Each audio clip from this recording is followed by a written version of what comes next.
So I'm going to do that. Okay, wonderful. So for those of you who don't know Ray, your life is just about to get a little bit more enriched by meeting this man. Raymond Murray, is an educational psychologist who works as a disability consultant and facilitator. I've sent through his amazing bio, so please go through it in detail. But for those of you who have you've all experienced Now and Next, and you'll know from Now and Next, and when you meet Ray today, that we've stolen all of his best tools and techniques, the rounds and culture of the group and all those wonderful things. So I just hand over to Ray and thank you, Ray, so much for your hard work in pulling this workshop together. I'm very excited. Thanks, Nicole, and thanks for that lovely introduction. And hi, everyone. It's wonderful to be here. I just extend my welcome too. And before the first thing we do, let's acknowledge the traditional custodians of the land from which I am speaking, the Gadigal people of the Eora Nation. I want to pay my respects to the elders past, present, and emerging. I also want to pay respects to the people of whose land you will be participating from, wherever in the world. And so I would like to acknowledge and respect all Indigenous people and Torres Strait Islanders, wherever they are in Australia, and all First Nations people in the world. So welcome. Let's have a round, the basic tool of the facilitator, of course. So a round of your name and where you are speaking from. And then we'll have another round where I will ask you about your feelings. But this round is your name and where you are speaking from. Who will start us off? Maybe Nicole, would you start us off? Absolutely. I'm in Plumtree, which is very exciting because I haven't been here very much lately with the lockdown. So normally I'm in Homebush, but today I am at Marrickville in Plumtree. And should I hand over to someone, Ray? Yeah, will you just each pass the turn? Thanks. So I'm going to pass to my right on my screen, which is Claudine. Hello, good morning, everybody. I'm Claudine and I'm dialing in from Camperdown in the inner west in Sydney. And I'm going to pass on to Heather, who's next to me. Hey guys, yeah, I'm Heather and I'm coming to you straight from the lovely Five Dock, Italian village of Sydney.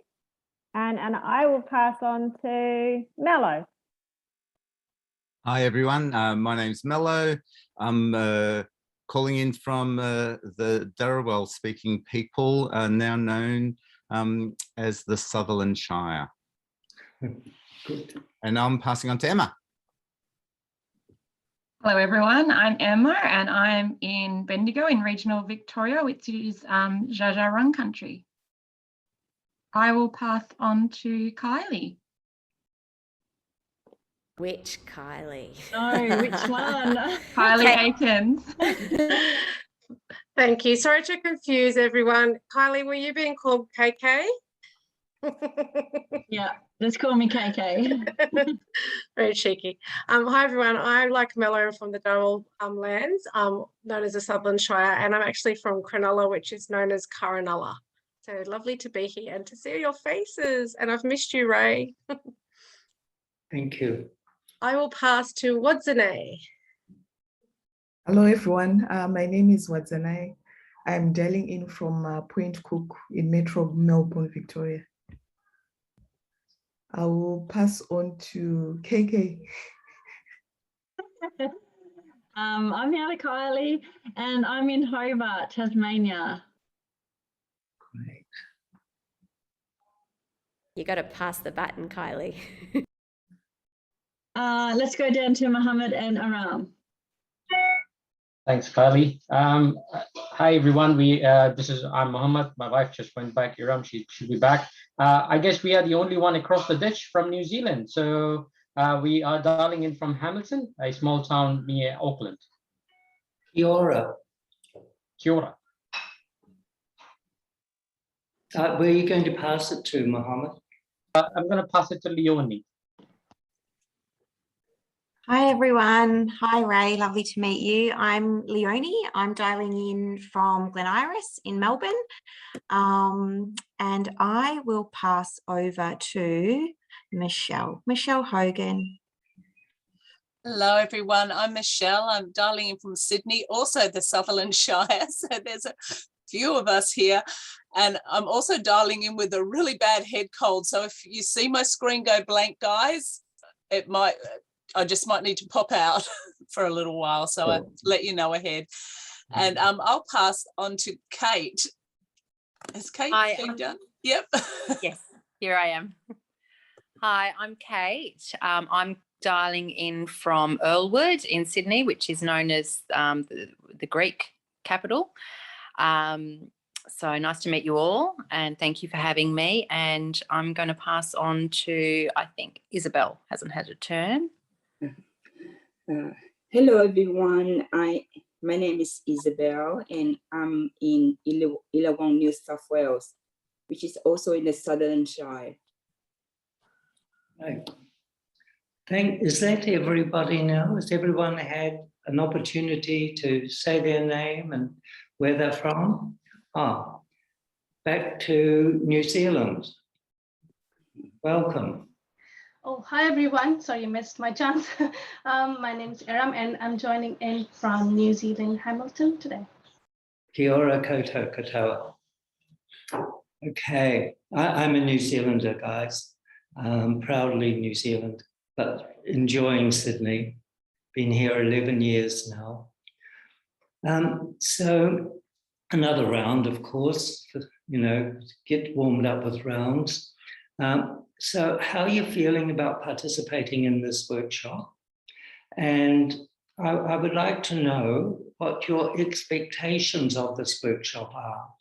So I'm going to give you a couple of minutes to think about that. What are your expectations? How did Nicole sell this to you? And then I want you to think through all the expectations and come up with one and take a turn to tell us how you're feeling and what your expectation is, and then pass the turn as we did that time. Reflection.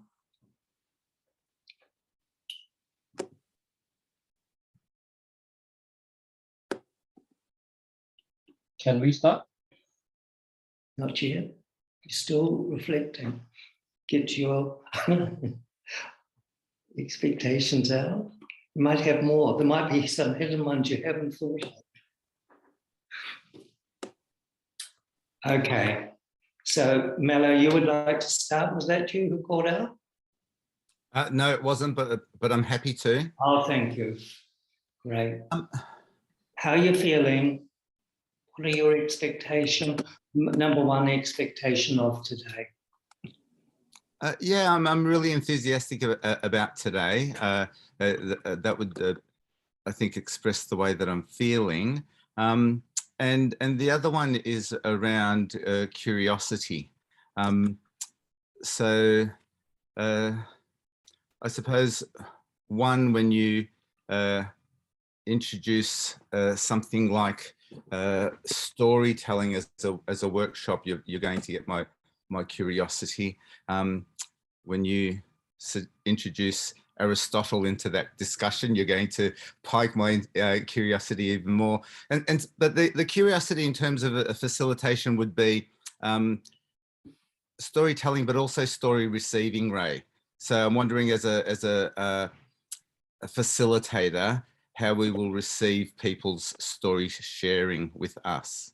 Excellent point. Thank you. And I will pass on to Emma.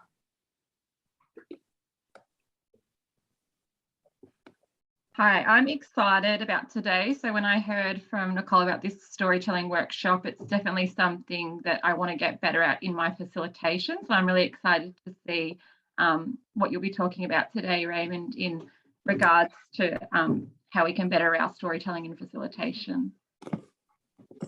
I will pass to... Great, thank you, Emma.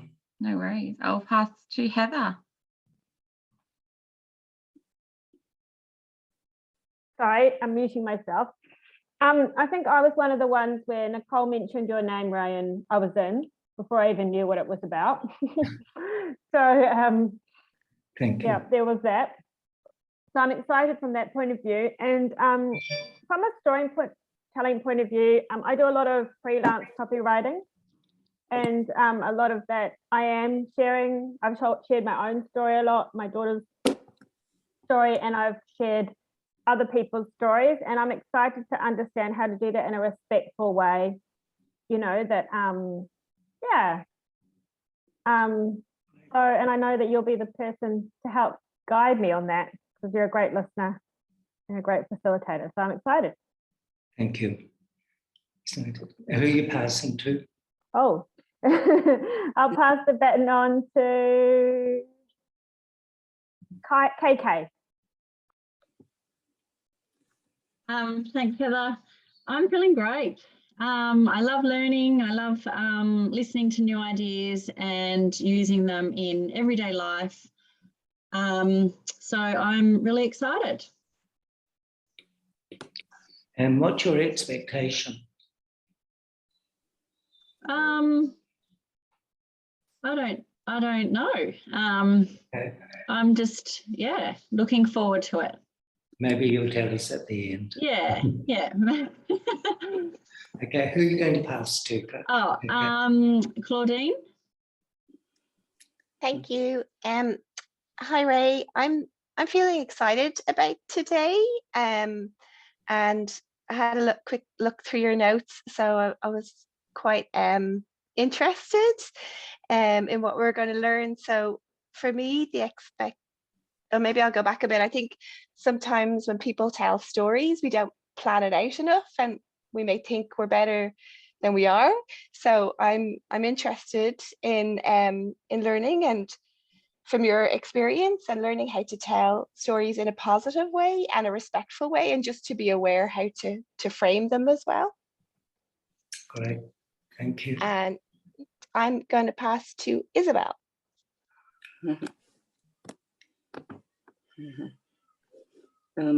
Yeah, so yeah, I'm feeling really good, and I'm interested in learning about storytelling. And you know, I just read the notes, and you know how in details, you know, when you need to listen, and when you tell your story in brief, and you know, with passion, and you know, and with respect, and you know, when you need to pause and how you should listen, all that is really, you know, interested me, and I look forward to learning all those you know, strategies in you know, in storytelling.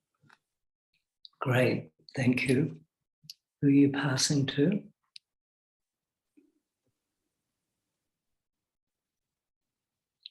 Oh, sorry. So Emma. I'm passing it to Emma.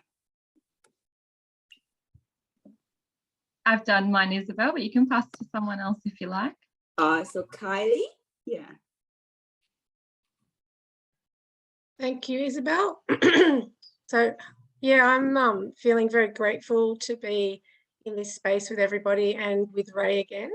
And like Mello said, curious, a little intrigued, and knowing some of Ray's tricks with facilitation, that we're going to go deep in some areas. So that's lovely to know. And I've been very lucky to do storytelling in different areas of my profession as well in the past. Most of you probably know that I have a background as a birth doula. So I've done birth storytelling, which is a very powerful place to be in birth storytelling, because there's a lot of unknown factors that can come up with that, and it's a very vulnerable place. So that's been a powerful thing to do. And I just know the power of storytelling and listening to someone's story, letting them tell you their story. it's a real gift to do. So I'm excited to see what we do today. Thank you. And so I guess my expectations too are just more of the Rayness of you, Ray. Thank you. Okay. And I'm going to pass to Michelle.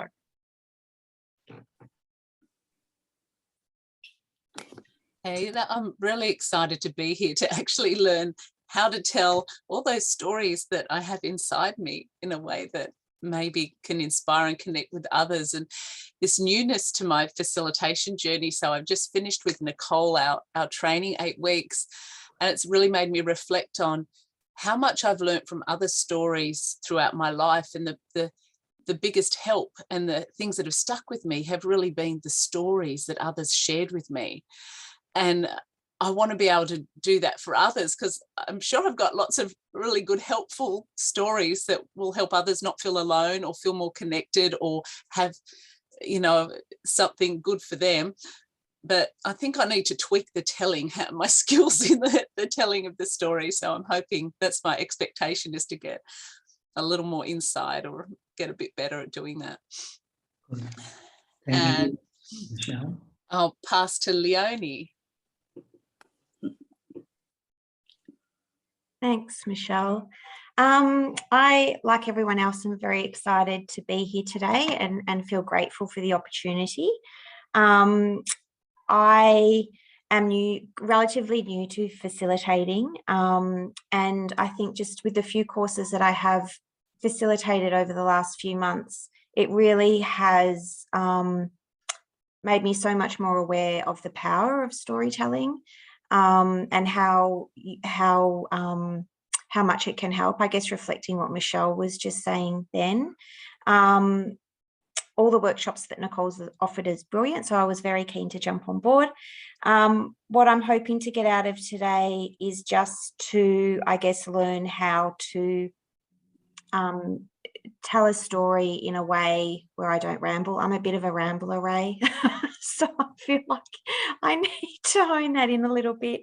And I do get quite emotional as well. So I guess learning to accept that that's who I am, because I often find myself apologizing for my crying, and I think that we shouldn't do that because it's a natural thing to do. So that's something that I'd like to work on. And I also absolutely loved Mello's point on receiving a story. So how to hold space, listen and support. I love that as well.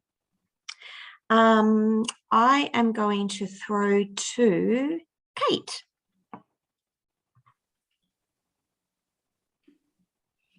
Sorry, just unmuting myself.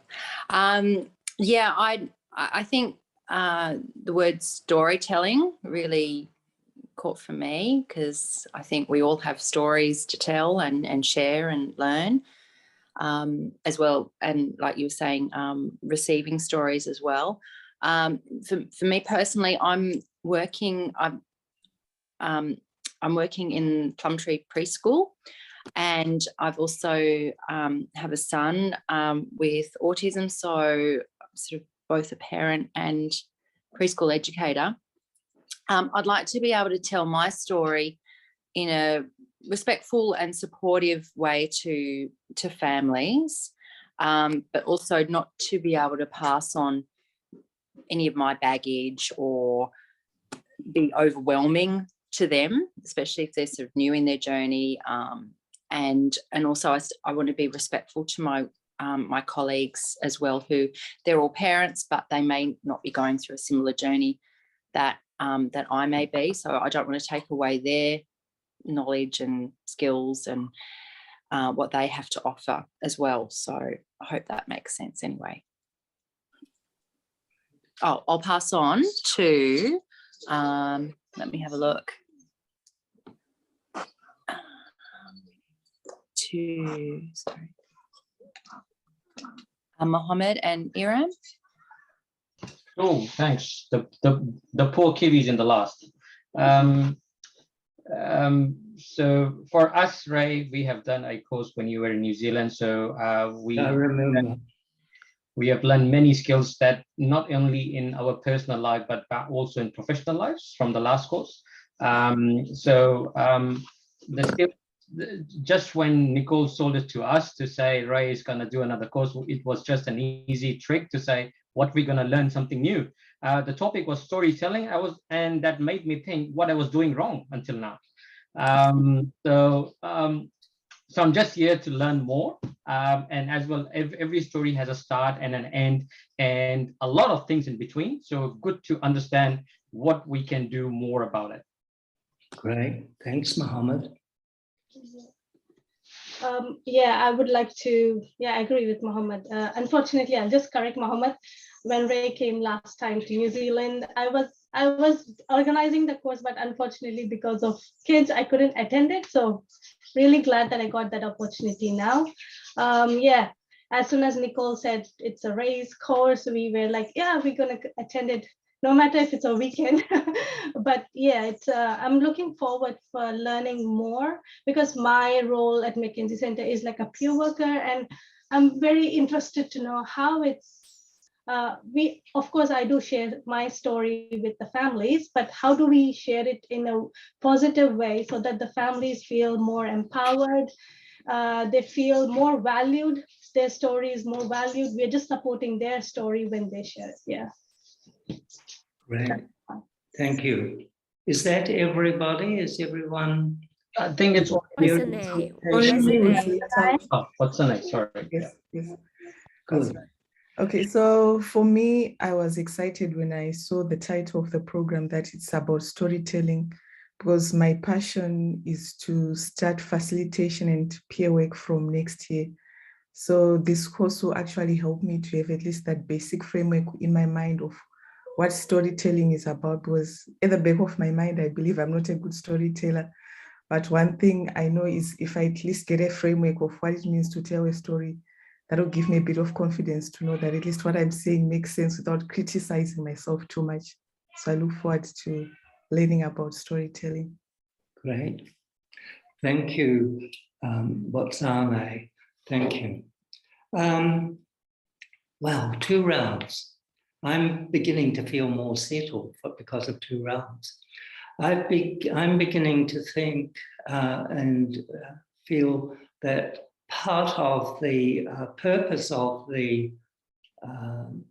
course has already been achieved through your expectations, through your looking at yourselves in relation to storytelling and making comments such as, how can I be more respectful and positive in my storytelling?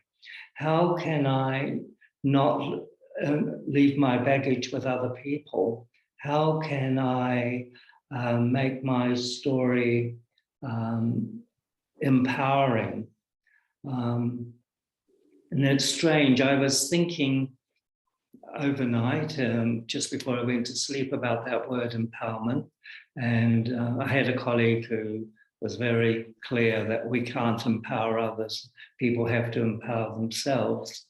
And I was thinking, yes, this course really is all about empowerment, creating opportunities for other people to empower themselves through your stories. So I like too that people are thinking about how to receive a story. That is so respectful and beautiful. You guys are more than halfway along the journey to be outstanding storytellers. And looking at this topic, please remember 2 key words: safe and purposeful. It's important that you keep yourselves safe and that you don't dump on other people. And it's really important that the story is purposeful. Although some stories can be told without a purpose, just to build relationship. So we won't put those stories down. Some people have commented on how pervasive storytelling is in our lives and how some of us are real storytellers and some of us are good story receivers. And yes, that was the thing that blew me away when I came to prepare this topic for Nicole, everywhere in life uses storytelling. And it blew me away that we had to go back to Aristotle. It's timeless. So it's valuable to just pause and think about storytelling. So as a facilitator, I need to ensure that we're all safe. And so I ask you, how will we be with one another? As this is a short course, would you accept as our culture that we will be respectful and confidential? And you may add anything else if you like, but for a short, quick, I'm just thrown a bit by that call, just by a quick culture, respectful and confidential. Do you agree to be bound by that? Thank you. If you would like anything else, put up your hand. Okay. And would you write it down? Our culture is that we will be respectful and confidential. So, just to clarify the purpose of this workshop, it's about, and I would ask you to make notes as I speak on the 3 purposes of the workshop, to empower family leaders to share an aspect of their personal journey, to support other parents to have a better journey. It's based on generosity because storytelling is a form of self-disclosure, sharing of yourself that is very generous, and it is one of the basic values of person-centeredness, and storytelling, of course, is well connected to person-centeredness. It's storytelling, and the aspect of sharing of yourself is a recognized strategy for building life-enhancing relationships. So when you share of yourself, you're giving, and that's beautiful. So our second purpose is to encourage family leaders who choose to share an aspect of their personal experience to do so in a safe way without vicarious trauma. And we will take some time to look at some self-care strategies, just in case we get a little stress from storytelling or from anxiety about supporting another person. Yeah. So, and then the third purpose, to provide family leaders with an opportunity to review skills of engaging with others, especially initiating support in a way that empowers them or provides the opportunity for them to empower themselves. So, a popcorn, which, as you know, is an unstructured round. So with a popcorn, I do like everyone to participate, but it's not a requirement. So I've got a question for you. I tell stories. So if you've got a thought on that, I'll be writing furiously. Pop in and make a comment. I tell stories.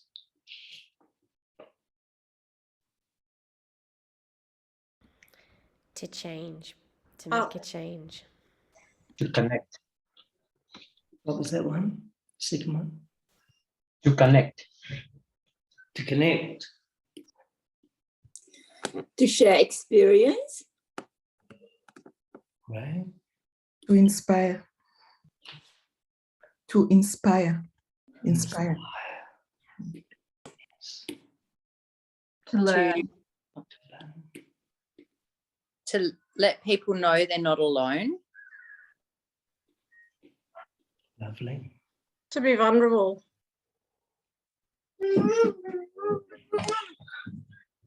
To encourage. Encourage. Yes. To support. to enrich a moment or a message. Yeah.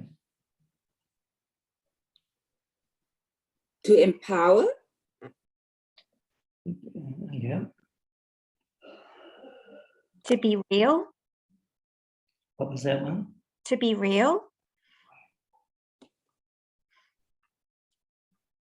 Okay. Anyone burning to say anything more? To evoke emotion. Say that again. Evoke emotion and compassion. Emotion. Mhm. And I would just add finally to add value. Okay. Well, beautiful list.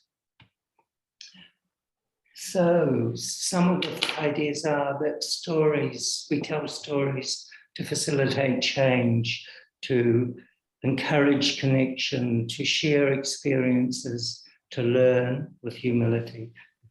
I'm adding that, but to not be alone, to connect, that's back to that connection, to be vulnerable. It is a vulnerable thing when you share something of yourself.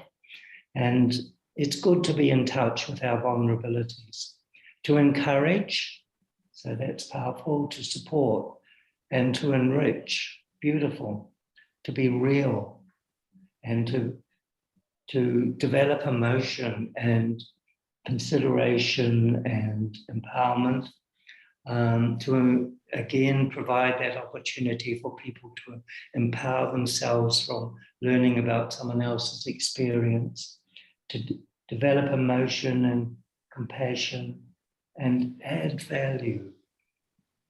It's like, yes, it increases understanding when we share something about ourselves. It gives emphasis to what might have gone before. So stories are valuable.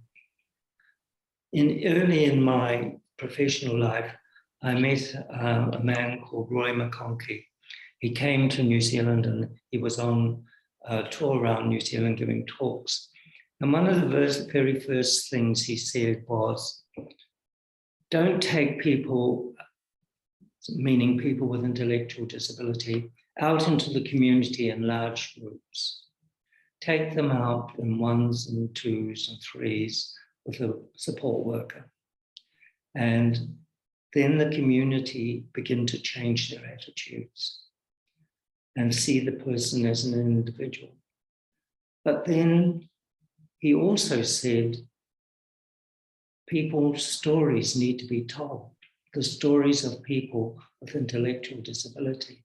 And that was my beginning to storytelling. And I met Roy McConkie later on when I went to live in Ireland before I came to live in Sydney.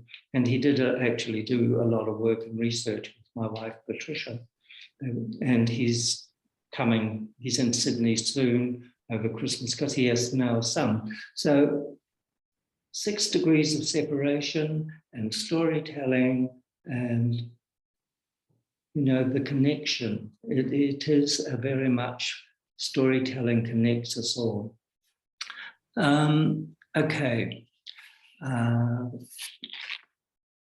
So yes, it promotes learning and it helps. Storytelling is a means of conveying the culture to the next generation or to enlightening the present generation about their culture if they're not aware of it. And in New Zealand, that was so important with Maori culture that so many people had lost it, but now they're reclaiming it. And it's good if we all reclaim our cultures and our backgrounds and if they're treasured and valued. So storytelling is very important. Now, one more question, another question. Do you read stories to your children at bedtime, or did you used to? No? Yes. Who said yes? Me. Yes. Lots of yeses. Everyone reads stories to their children. Wow. Ray, could I add on to that? I didn't just read stories, and I'm sure many of you will relate to this. I told stories of my own. Fantastic. That's an art in itself. And also, Ray, just adding on to that, I read stories, sing. So my story creation is through singing of the songs. But in saying that, I've stopped reading stories to my son. So my son is 12, so I don't read to him now, where I have this expectation that he's and he does, but I'm not part of that story telling, story sharing. So we're not connecting in that reading now. So yes, and I did with him quite a bit, but then it got to a point where it stopped. And even just as you've explained now, with that conveying a culture and passing on aspects of, and that could just be the background of where your family history lies. It might be sharing recipes, and it could be all manner of things. I don't, yeah, it's just odd now that I'm thinking that that's sort of stopped with him. There are stages in the upbringing of children, and we do sort of grieve when one particular stage is over and that doesn't happen anymore. However, it's good now your son can read signs for you and make sure you don't go into the wrong toilet and things like that, and can look after the old guy. So you've done your good parenting by reading stories and promoting that, and it will be in the family. So that's good. Thanks for that, Mallow. Ray, I'll just let you know, Heather's got her hand up, her virtual hand up. Okay. Come in, Heather. I actually was just raising my hand too. Do you read stories to your kids? Oh, good. I don't know. I have to You got to take put it your hand down. Lower hand. All right. Sorry well, about that. Now I want you to write down, what do you consider are the benefits of reading stories to children? And I'll allow you to come up with a long list.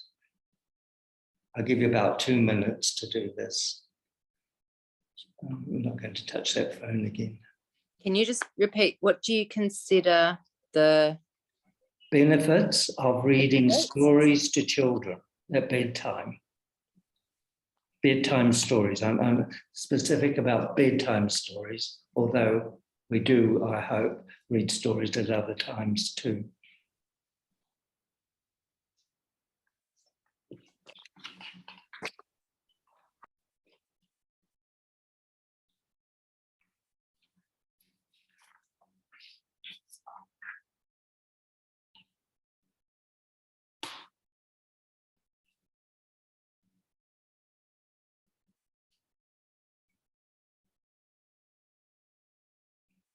So got a few things down. Long enough? Half a minute more, half a facilitator's minute, which has got nothing to do with reality. It's all intuition and guesswork. Okay, guys, similar thing. What are the benefits of reading? What are the benefits to your children, I should have said? What are your benefits to your children of reading stories to them at bedtime? Just pop in. Connection. Connection, definitely. creates rituals? Ritual. It helps with their understanding of the world and relationships. Oh, that's a beaut. Great. Well, Helps build imagination. yes. Engagement. Yes. Help lower the stress levels and also in development of a brain of a child. De-stressing. Just repeat again, Milo. I was just saying that helps in the lowering the stress level, and also helps in development for a what happens during a child's brain development. So it helps with development as well. Yeah, processing the day. Yeah, good. I always feel it helps with empathy beyond Definitely. the children as well. I think creating empathy of a different perspective or a different type of person. I think that's really important because empathy is lacking somewhat in society today. And the people who are responsible for the education of doctors are looking and saying, how do we increase empathy between doctor and patient? And so it's hugely important, and all the good things begin in early childhood and in the home. And it is this modeling and dealing with emotions early on that builds empathy. So good. Keep going. I think it's security. Security. Yeah. Yeah. And it builds. Sorry. Go on. I'll go. Holding books to make it a tactile experience. Oh, lovely. Love it. Yes. It also gives them a safe place to be able to express pent-up emotions of the day or an experience that happened that day. Yeah, processing the day. Yeah, it encourages questions and conversations. Yes, questions. And I also had creating memories as well. I have such beautiful memories of when I was a kid reading stories with my parents. Excellent. Open wonder. Wonder. That it creates between parent and child also creates a wonderful connection where the child connects with the love of learning in that the environment we create with them.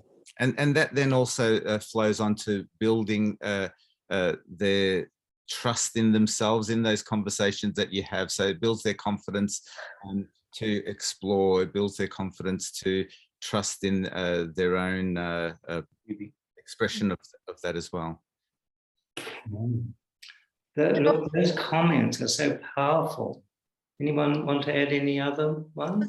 I was just going to say that it gives them something to identify with. So they might identify with the character and watch the character evolve in front of them. I know as my daughter got older, the stories got more like chapter books. We got to ask about what might happen with the character and why, and which character did she relate to. Or I'm just starting that with my son now, but just being able to really have that, like Nicole said, empathy, but also relationship, that I identify with this character and the quest that they're on, you know, that life quest. Yes, yes. I would add that I guess in a similar way to, say, relating to a character is actually it helps you to see a world outside of your own. Oh, so yeah. It's not just about you. And I think happiness, I believe, is part of understanding your place in the world, and that, you know, putting your problems into perspective, and that there's other people with other problems. And so it builds that sense of self in relation to the people that you're talking about. Heather, that's a wonderful point that you've just mentioned, and it just had me something on something I read recently about a TV show, Bluey, and you talked about connecting with happiness, but it's also, I think, from a perspective where they're able to, in story sharing, connect with struggle and be okay with it. And there was one episode where that highlighted that, and it was great. So I think that from a perspective point, to understand that their struggles are not uniquely their own also, just like as parents we come into a group and we often hear it's nice to know that I'm not alone. I think that flows on to children. The other thing, and Ray, just a reflection that's just come to me now, is that in that reading and sharing, we're probably, to me, just now realizing we're giving them the opportunity to be able to story tell themselves. It's the foundation of their ability to then story tell and be able to have that confidence in and vulnerability in sharing. So it's probably one of those early stages of that, which is beautiful. I think you people have made an incredible contribution here about the value of bedtime story. I think you should all come together and write a book. And it is so fundamental to parenting, child rearing, to being a good person, to being a good citizen, to, all the things you've said are so powerful. I'm going to ask a silly question now. You probably won't want to hit me over the head when I ask it. Feel free. Should you read to your child if they have special needs? Absolutely. Yes. More so. Yes. Yeah. Okay. My Even more granddaughter, so. it will be 20 this month, and she doesn't speak, and she does more, and her parents are still reading stories to her.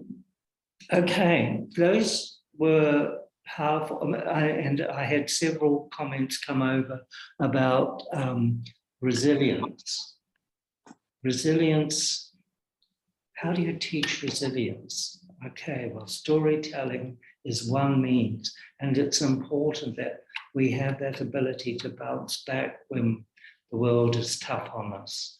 So, and as parents who have to fight the system, and today, over my phone at breakfast, I forget how many thousand appeals against the NDIA cutting plans and bits of plans and that.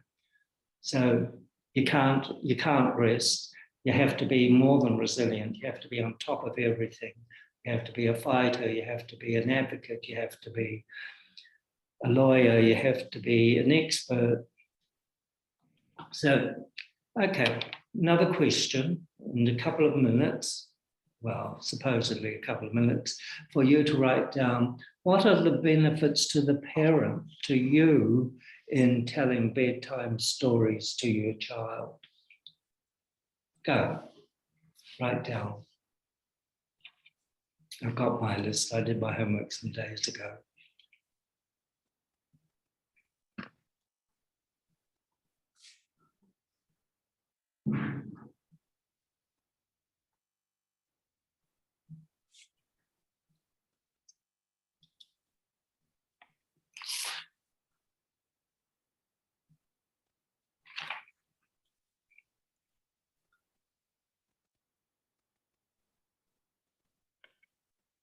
Okay, just pop in with some answers, guys.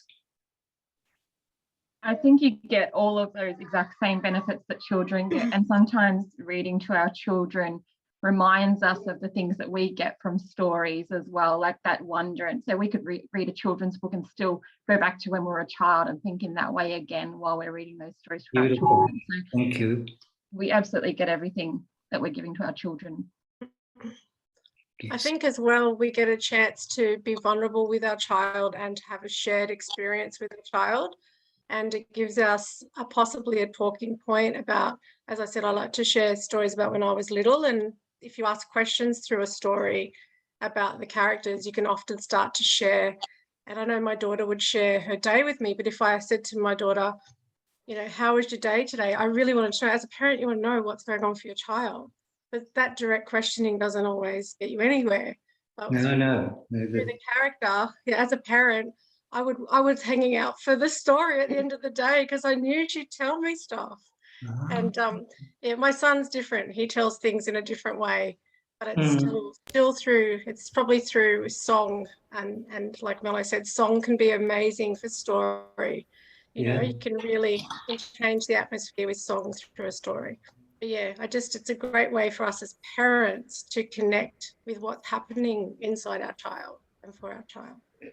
What's happening inside your child. Beautiful. Thanks, Kylie. I wrote down that it also gives us an opportunity to relearn and reconnect with particular topics and emotions as we're as we're sharing and supporting our children, there's an exchange there that I've talked about, the wonderful moments where, yeah, we think we're the teacher, and then I realize, hey, I'm actually now, I've become the student in this moment, and that's a beautiful moment. Yes, changing roles. Yeah. Another thing, I speak to dads. I do a lot of work with dads, Ray, and I talk to dads about reading and connecting with their children, and something that I say to them, for many of us in that supporting children, what you'll find is that you will be also healing yourself, and that's true for me, certainly. Thank you, Milo, for working with dads. I used to do that, and it's a very important work. Claudine, you wanted to say something? Yeah, just two things for me, and obviously besides just the lovely feeling of cuddling up on the bed with your children, it keeps you on your toes, because sometimes they ask questions that you really have to think through the answer and go, oh, I actually have to be careful what I say or how I phrase this. So that's the learning I get from it. But the other thing is something I learned a while ago, is that it actually helps our own communication by doing different voices or different voices for different characters. You're actually helping yourself to communicate in a better way. Yes, yes. Great, thank you. I wrote, it slows me down and brings me closer to what's important, because I feel like often I'm in such a hurry, but story time is like you get to stop and think and connect. Yes, yes, so important. Time for the parent to look after themselves a bit.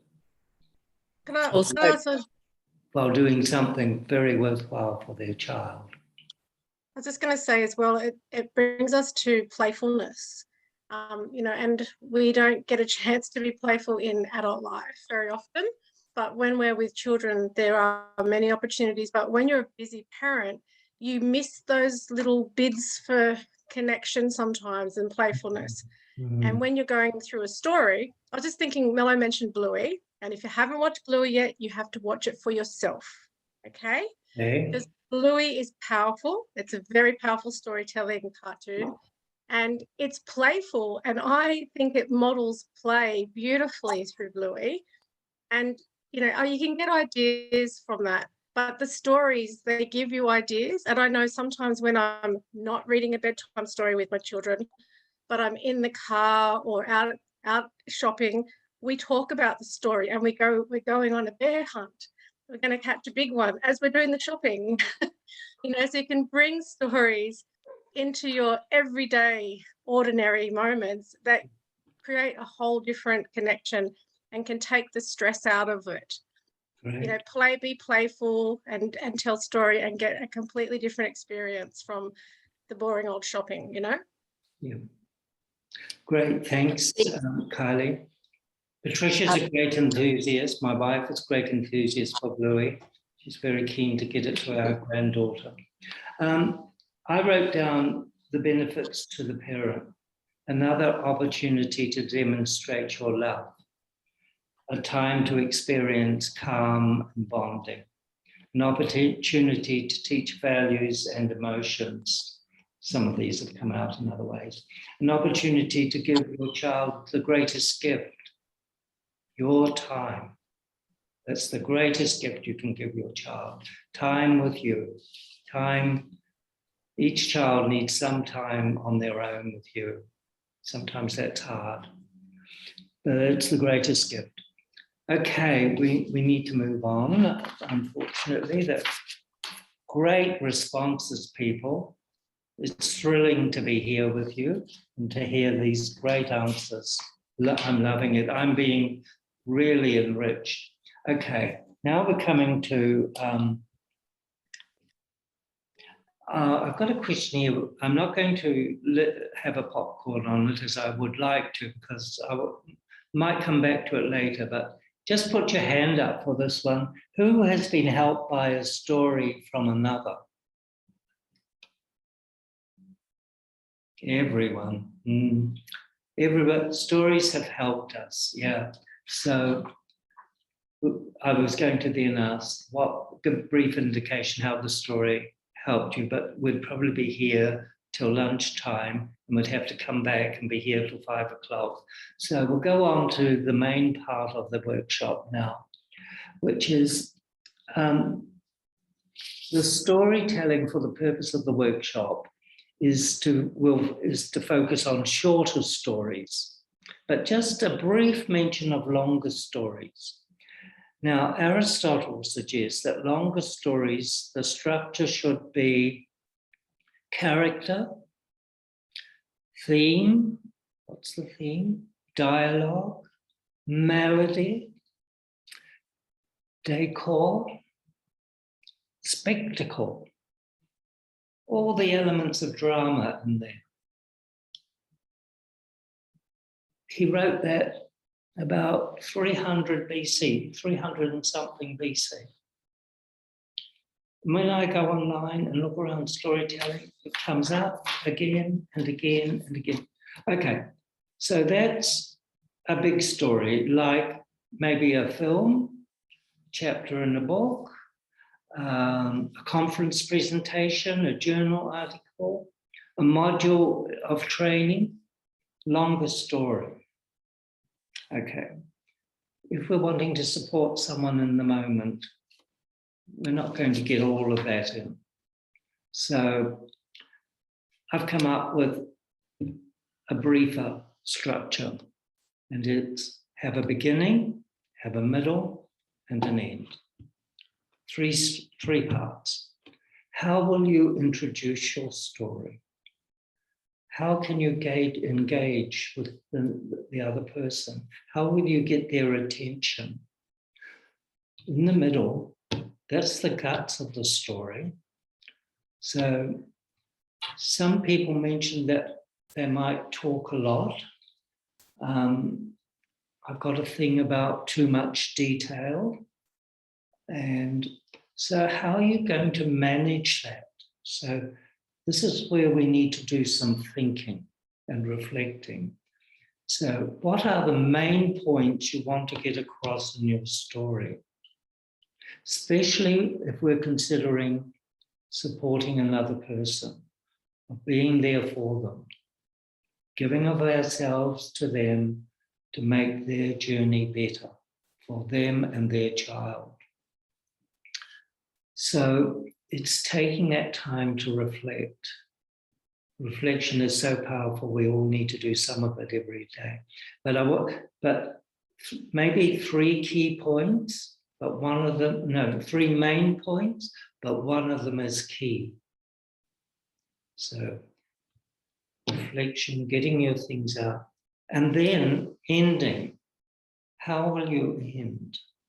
Now, when I looked at Aristotle again, or someone was drawing from the Greek, they talked about maybe an end could be some form of catharsis, some form of resolution or moving through, or in another word, completion. How will we complete our story? Maybe it's a summary. Maybe it's a feeling of how it was for me. Maybe it's a bit of a projection. Maybe it could help you if you did this. So beginning, middle, end. So now we're going to give you, say, 5 minutes to reflect on your own personal journey with your child from birth to now, and think of just what have been the highlights, positive highlights, the successes. What have been the difficult things? What have been the hurdles or the challenges? So here in this now, are you timing, Nicole, or am I to time? Our time. Our time. So 5 minutes. I'll give you a warning at 4.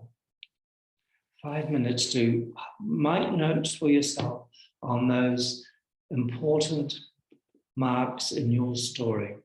Successes, hurdles, learnings, surprises.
So, how are you doing? Got a bit of a sense of your journey, the key markers on it? Half a minute to wrap it up.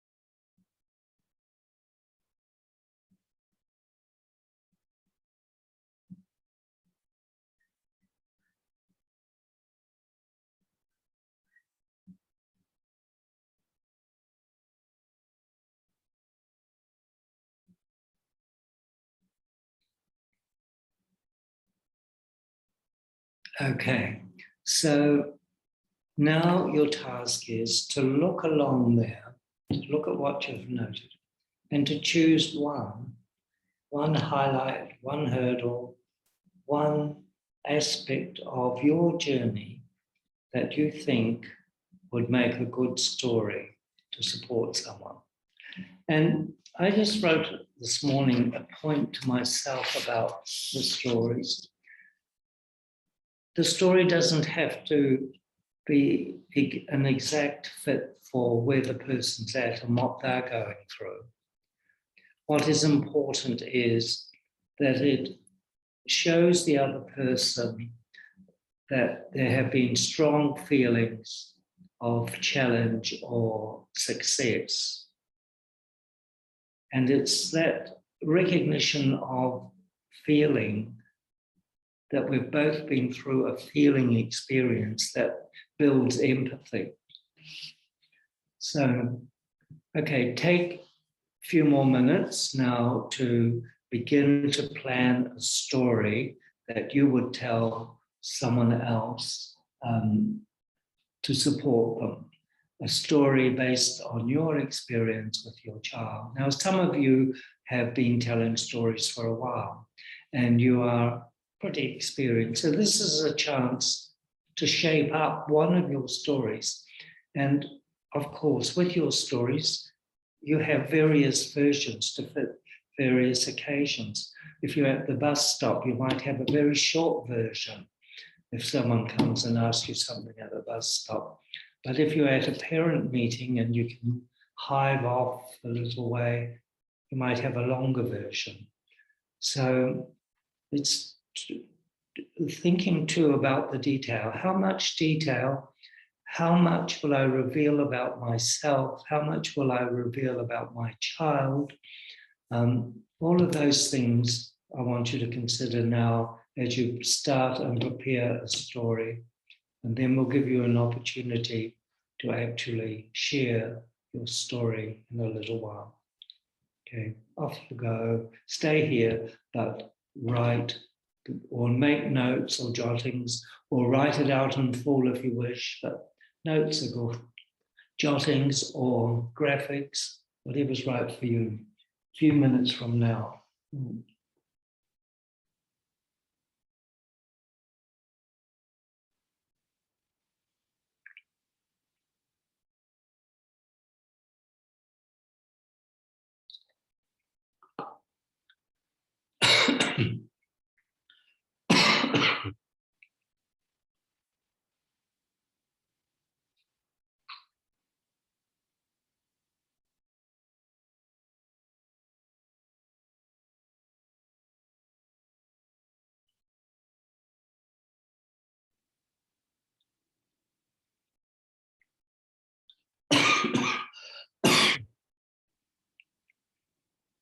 Excuse me.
nearly finished your story, ask yourself, stand back from your story a wee bit and think, how would I feel if that story was shared with me? Would I be feeling appreciative, helped, closer to the person, warmth, privileged, inspired? Some of these good words you used.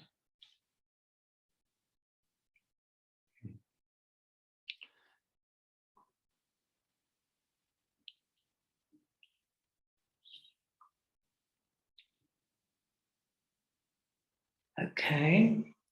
Do you need more time? About finished? Okay. I'm going to ask Nicole now to put you into rooms and with one other person.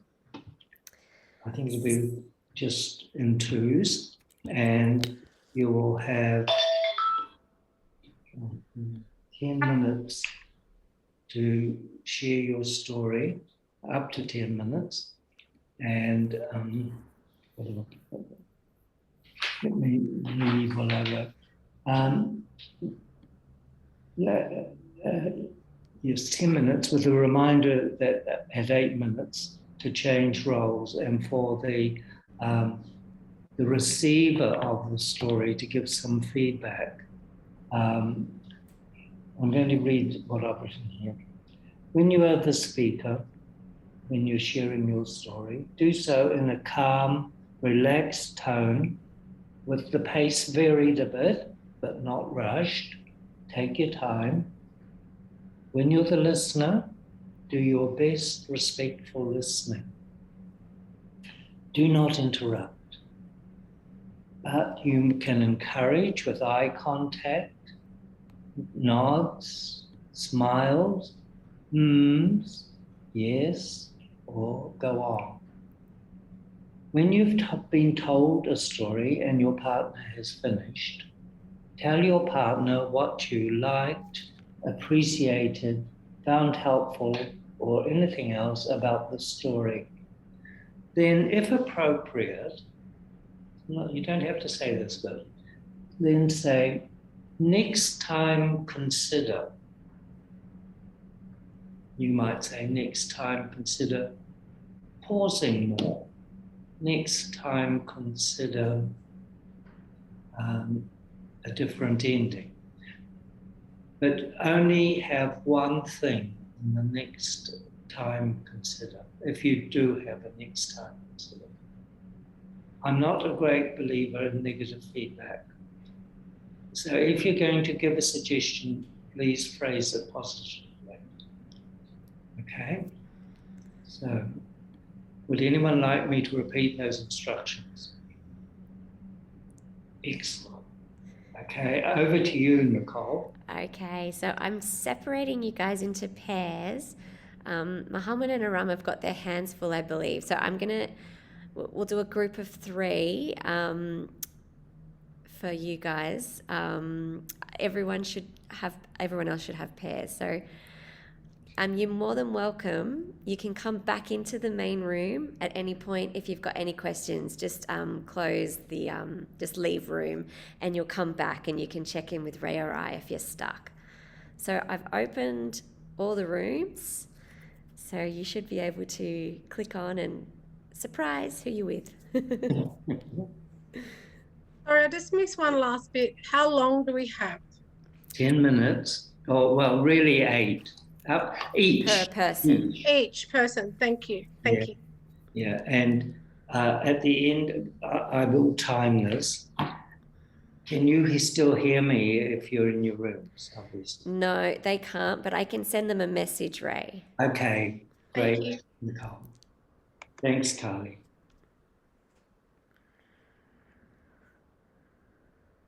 So, starting now, 8 minutes. It's going so well, Ray. So wonderful. Thank you. I just sent Clayton. Actually, I forgot. He said to send his apologies. He's with my little boy. He's with our little boy today, so he couldn't join.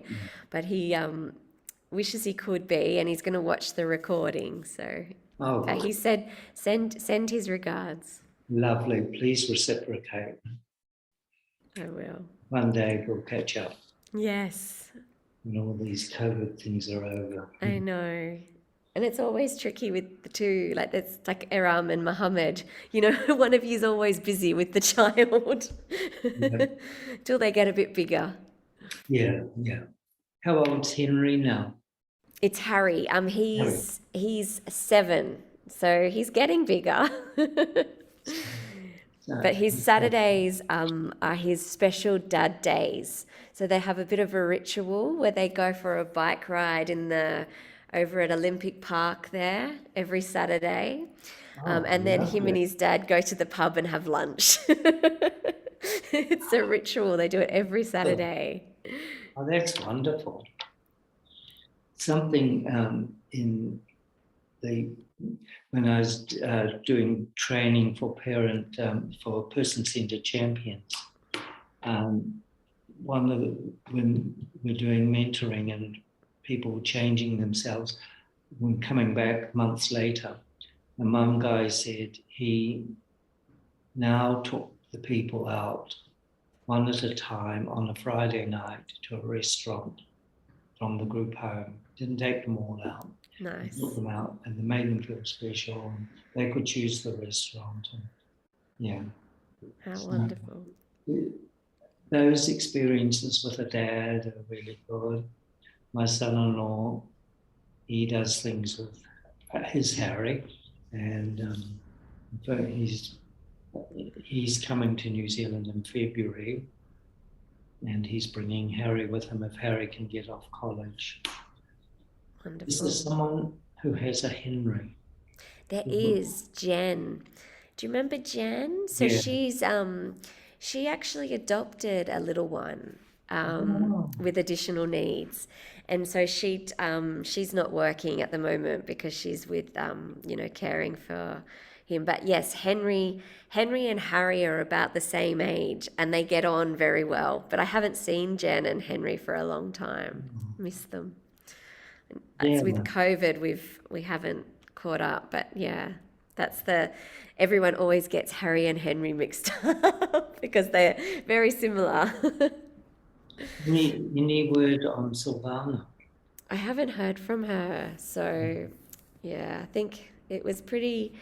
Her mum went from being very well and sprightly to getting sick very quickly, so it's been a bit. I think it would be very hard on Silvana. And Silvana's, her mum is so central to everything, like very matriarchal family, and her dad's unwell. Like he had a stroke a while ago, and Silvana's mum's been caring for Silvana's dad, so there's, big, must be a huge shift in her life without her mum now.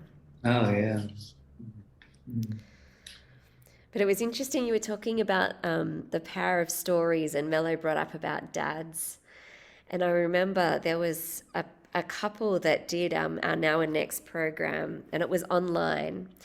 And it was a, traditional Chinese family, I think, and dad was working like 80 hours or more a week doing, trying to earn money, and mum was fully responsible for their little one with special needs, and the dad would come to Now and Next. Sometimes he'd fall asleep because he was so tired, but he did set a goal. His goal was to read to his son every night. And then months and months later, I ran into her in real life, not on Zoom, at a music class, and she said, "I just want to tell you that the relationship between my son and my husband is so good now, and they have a relationship. Before there was no connection, and it's just because he's been reading every night." And that reminded me when you were talking about Mello. I mean, when Mello was talking about the dad, and you were talking about the power of telling stories, and Yeah, and also what it gave to that mum, like the joy in seeing her husband and boy connecting, you know? All that contribution from the participants about bedtime stories is so rich. Powerful. Beat them up now. Beat them into shape and make them Yes. writable. Yes. It's so powerful. Yes. Beautiful. And that story should be in the book. Yeah. I think it was also because the dad came up with the goal himself as well. Do you know, I think often as mums, particularly, I'm stereotyping, but often mums are the ones at therapy and the ones doing all of that sort of stuff. And they kind of take over, you know, and dads think, oh, I've got nothing to offer here. She knows everything, you know, she's doing all the therapy. And but for a dad to kind of step into that role and find something that they feel safe doing and comfortable doing, like a story, is so powerful. Well, I went to a conference where someone gave a presentation, was it you, Nicole, about how they sent their support worker to the therapy so they could learn therapy and do it with. Yes, that was me. Yeah, she was a young OT student. Yeah, and she was amazing. But that was an amazing concept. Creative. Yeah. Getting good value out of it. Wow, I love that. See, it stayed with me.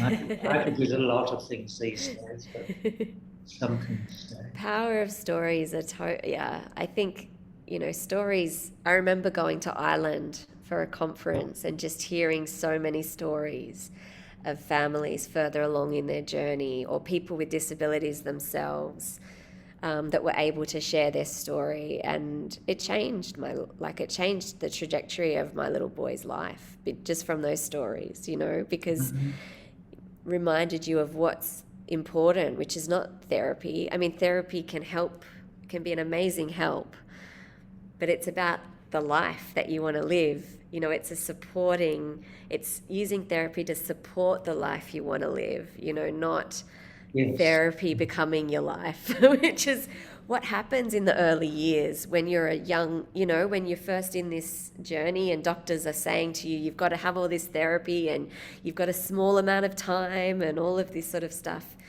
You know, I remember hearing these stories from Ireland of people, and I'm like, oh no, it's the big picture that's so much more important. It's having community, it's having people around you. And is that the timer, is it? That's the timer.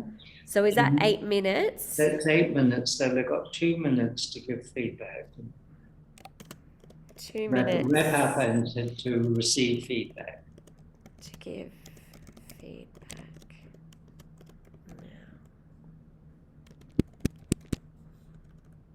There are 14 chats.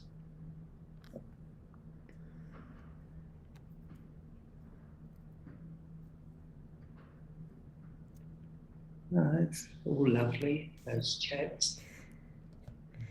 Yeah, it's been interesting. I need to time 2 minutes. 2 minutes, yeah, I was just looking at my time too.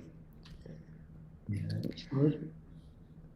The chat's been a very interesting development, I think, with facilitation in the room, and then you come to Zoom. I've noticed that the chat function's been really helpful. Particularly, we've had a few parents, I think, that are on the autism spectrum themselves, and they've really enjoyed using the chat because it gives them time to get their thoughts down. And yeah, it's been interesting. Prior to this, it's mostly been used to say, you need to turn your mic on, or can't hear you, turn up sound. Yes, mute yourself. We can hear a child screaming in the background. Yes. That's good. Great group. Yeah, wonderful. Just marvelous.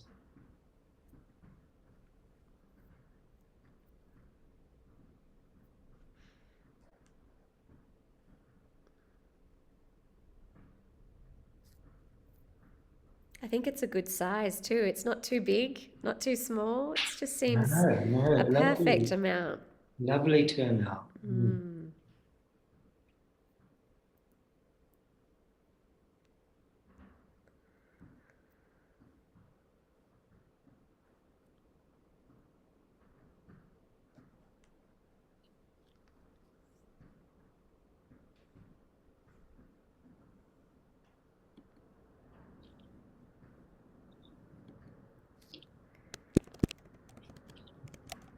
Just about.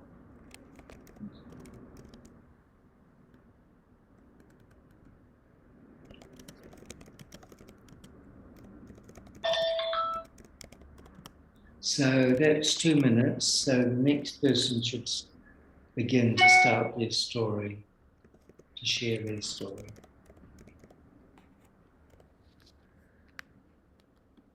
It'll be 8 minutes from now.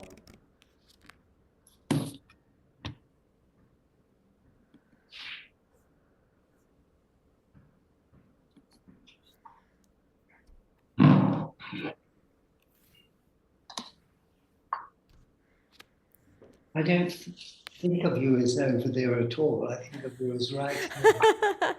It's funny, isn't it? It is. And then suddenly the screen all changed around.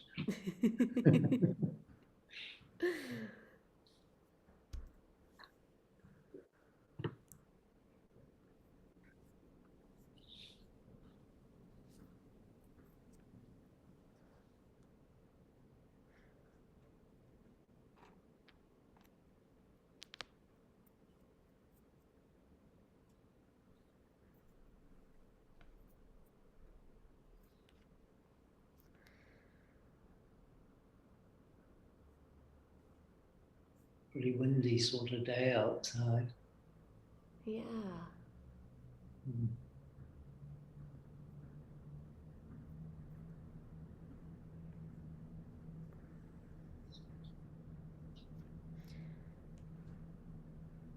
How many minutes have we got left, Ray? 6. Okay, I might just run to the bathroom. I Good drank too idea. much water before I started. Sure. Don't rush.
Still 3 3/4 minutes to go.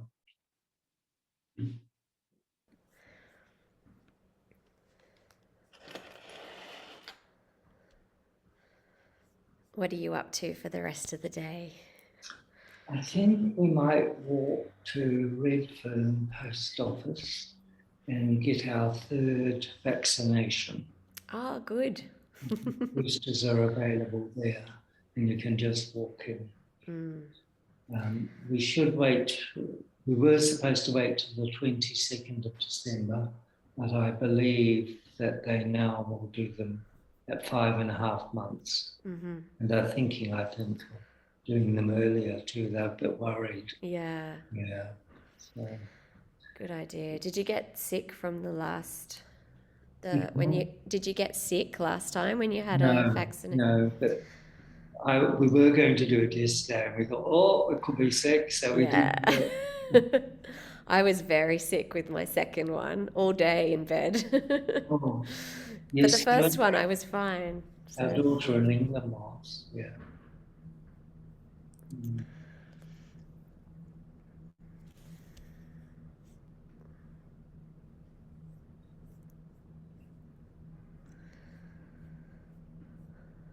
Yes, no one's popped back for me. Well, that's good. They must be doing well then. I just thought I'd mention that they could come back in case they were stuck or something was happening. Oh, yeah. No, that's a good idea.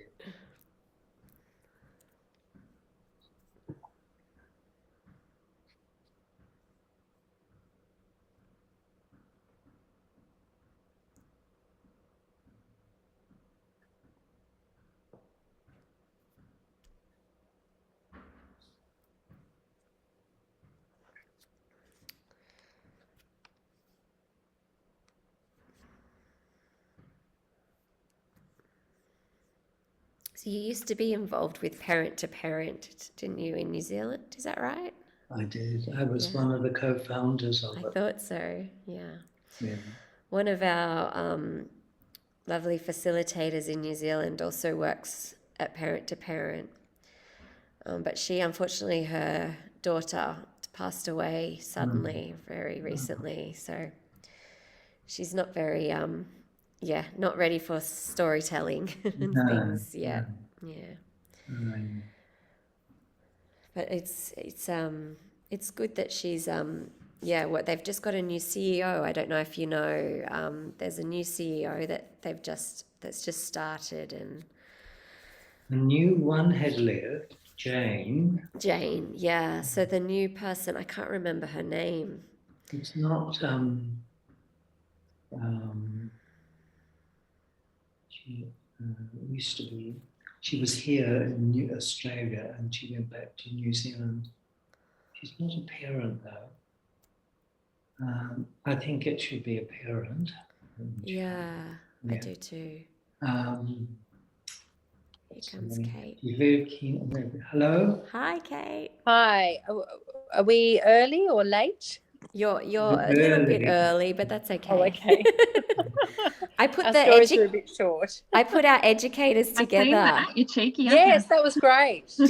I did that on purpose. I knew. Excellent. I was like, Kate, I'm an educator too. I knew you'd done it. So we ended up chatting a little bit about that. Just excuse us a moment. That's 8 minutes, Nicole. Okay, I'll tell them to give feedback. Let me just broadcast a little message.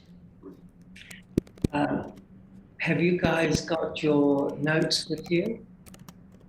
That were. Yes. You might like to have a quick squiz at those while you're waiting for the others. Oh no, I got a time limit. It's 2 minutes. Yeah.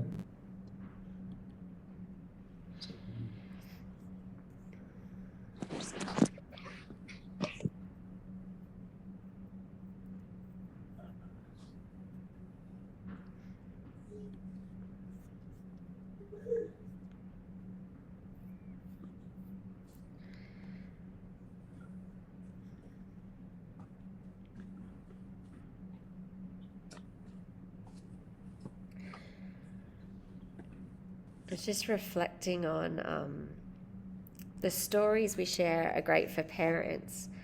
but I was just thinking these two here are both educators, so they're in the, and I find that sharing my story as a parent within Plumtree to professionals is also really powerful, because I think it gives them a different perspective, because often they're coming at it from their professional perspective. Yes. And I've been joining the supervisors' weekly meetings here, and I think sharing us being on the inside and sharing our stories within the organizations is also really powerful too. Just thought I'd share that to you too, because you're in there. You've got Both hats. I've got you've both got both hats, and Yeah. you can talk Yes. to others that are not parents, to give them that different perspective. Stories are amazingly powerful. Really are.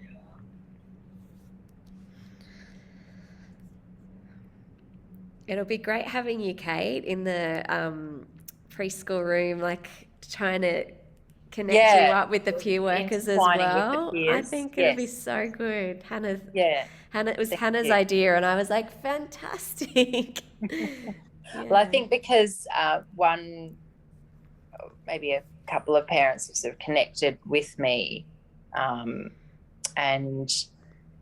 I've been able to share, say, for example, my son's, or looking at his journey for going to school, and just putting out what I found, and just some various things that might be of assistance to them as well.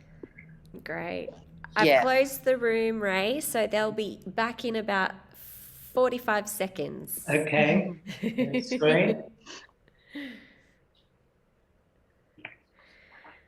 I'll be doing some My Time next year, Kate. Oh, excellent. So I might see you around a little bit more. Yeah, exactly. I'm going to try and come into Plumtree once a week, and also it'd be good if there's any parents at the preschool that want to join the My Time. You can maybe encourage them. No, that's good to know. Actually, I'll be able to. I can think of a couple that would find it helpful and beneficial. Awesome. Yeah.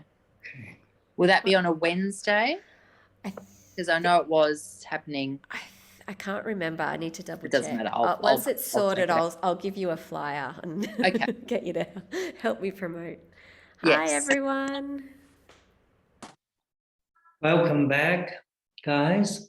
So let's process that activity with a round. So how was that exercise for you? How was it delivering your story? And do you think you could have changed it in any way or enhanced it? And how was it receiving feedback? So we're just concentrating on when you spoke as the storyteller this time, and then we'll talk about how it was to hear someone's story. So how did you feel delivering, sharing your story? Who would start us off? Maybe I can start. Thank you. Okay, so for me, I felt like from the start I was okay, but then there was a time I think I lost a bit of track, but I was happy that with my receiver, he was able to help me along the way. And what I also liked when I listened to his story is I learned a lot from him, and I felt inspired and encouraged from what he shared. Great, thank you. Would you like to pass the baton to someone else? I'll pass on to Melo. Thank you. Thank you, Wadzane. Ray, in terms of do I feel that I would have changed my story? I don't think I would have changed my topic. No.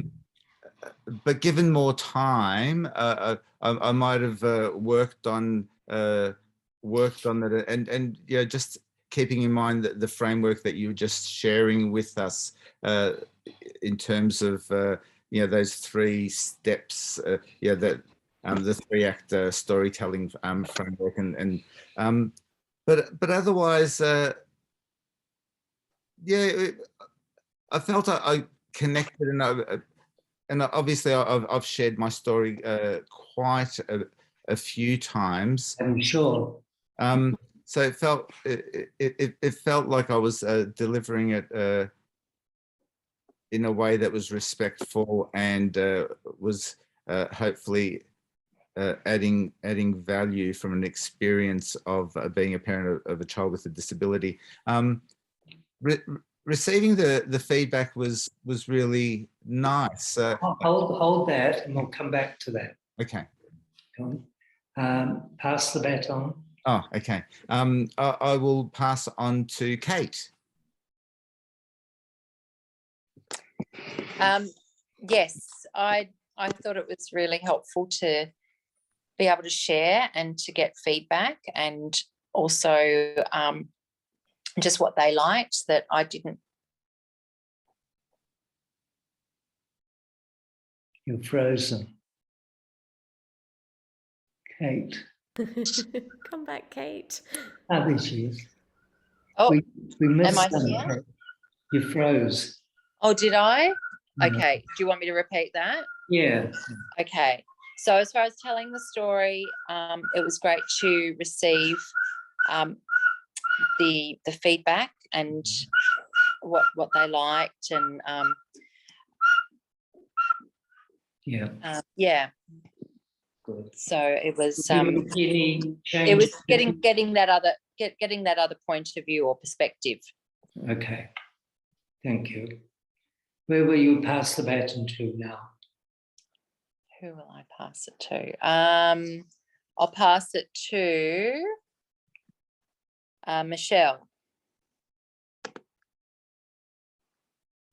Yeah, that was a really good exercise, and it really made me have to think about my story and the purpose of it. But once I kind of got going with that, it felt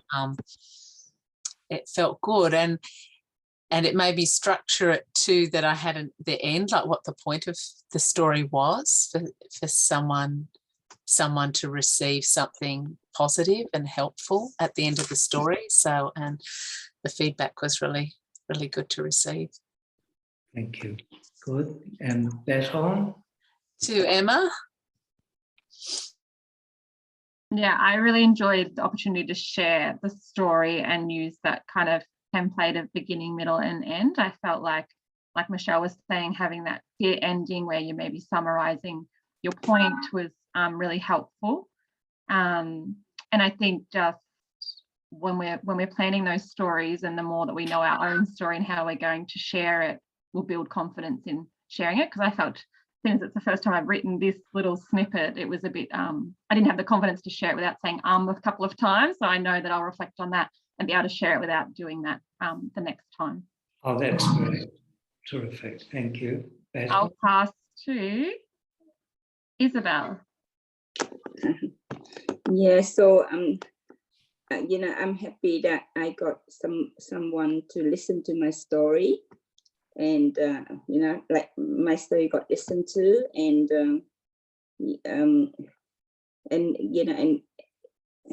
get feedback, and get feedback that I the positive feedback that I got, that I didn't think that I really got it into my storytelling. Sorry, I'm not sure whether that makes sense.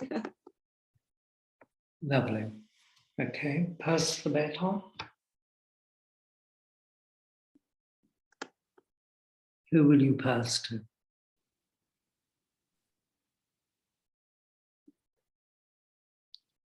Isabel? Oh, sorry. Okay, so I'd like to pass on to Heather, please. Heather. Hi there. I found that helpful. I think it was hard to break down the story into just one word for each, or one section for each. And I also felt like every time I tell the story, it's probably going to come out a little bit differently. But it was helpful to have that structure to work towards. And, I started with having my hurdle at the start. The middle was sort of around the learning, and then the end was the successes and surprises, I guess. So I found that a helpful framework. And it was great to share, the story with someone who was a great listener. Good. Thank you. And I will pass the baton on to Kylie. I'm assuming Kylie Aikens. Thanks. I'm going to be really honest here and say that this whole experience has been a bit challenging for me. So I probably, telling my story went a bit too deep and didn't find the time for me. I started a little bit late because I got stuck in the other room for a minute. But yeah, so I found it a bit awkward telling my story. But can I just say, telling my story every time I tell that, it feels good when the listener is so receptive, and I had a beautiful listener who was receiving and made me feel safe. So I think that's a part of it. But yeah, I just probably found it challenging to condense it. I find beginning, middle and end was good, but I had to hurry it up at the end because it was time. So but otherwise it was really, yeah, I would just say for me, I need more time to let myself get into this whole storytelling experience and do it. But thank you.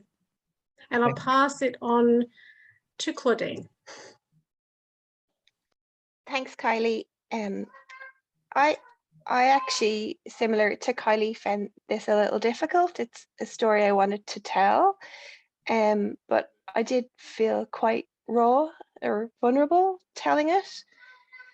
And I think I need to work on it. I feel like I need a bit of prep. I felt like I was going into a meeting unprepared, and that I need to work on my message or my ending. And I felt like I was trying to cram too much into the one story, because there's a few different things, a few different messages that I could probably get out of it. So it was good to talk it through in a safe space. Yes. Great to have a safe space. Yes. Thanks, Kylie. Thank you. And I'm going to pass to Mohammed and Erin. Thanks, Claudine.